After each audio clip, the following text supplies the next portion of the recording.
Well, it's November. You've got a lot of stuff on the go. What's the latest and greatest thing you're working on? Right now, the current hottest project that I'm working on is the Altered Electric Hamboard. The Hamboards are huge longboard skateboards. Some of them are 6 foot 8 inches in length.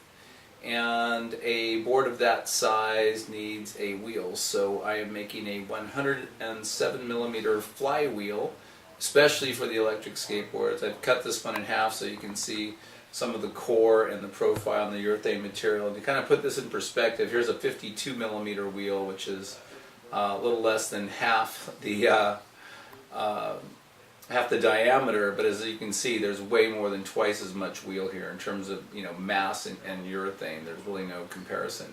This is an electric skateboard with wireless Bluetooth remote. It's the closest thing to actually surfing on the asphalt because you don't need a wave to have perpetual motion and you don't need a hill. Flat ground is great. You have this remote control, you jump on it, you go. I take girls for rides, my daughter, put a couple kids on it.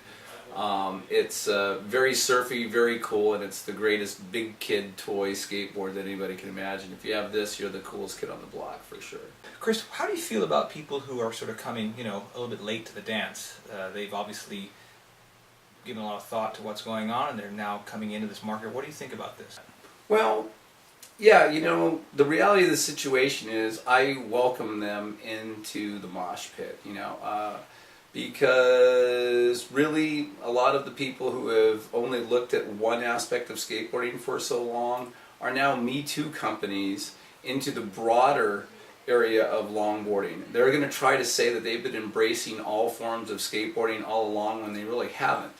And I think authenticity and the real deal and genuine skateboarders who have been a part of the longboard scene, who have been developing this more recent side of the market, are really going to benefit. And some of the people who have ignored it, even laughed at it, put it down, dismissed it as not being real skateboarding, are going to suffer because they are going to be false or fake. But I wouldn't say for a minute, don't come in, don't try. I want competition. I ultimately believe that even in capitalism, in that when you have competition to try to get the best products into the marketplace at the best prices, it's ultimately the consumer. Now we're talking about skateboarders here. Consumers are the big winners because we have people battling to make the best stuff and to put it out there, and it's getting tested and it's getting out there into the universe. So whoever can come in and contribute to this is welcome. So I welcome the competition.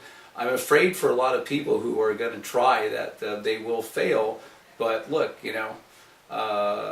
I welcome, I came into this thing with people telling me it's never going to work. There isn't a marketplace. There's no demographic. Kids don't like this. A lot of the utterances from people about what I were doing were dead wrong. I went with my gut. This is what I love. This is what I know to be true.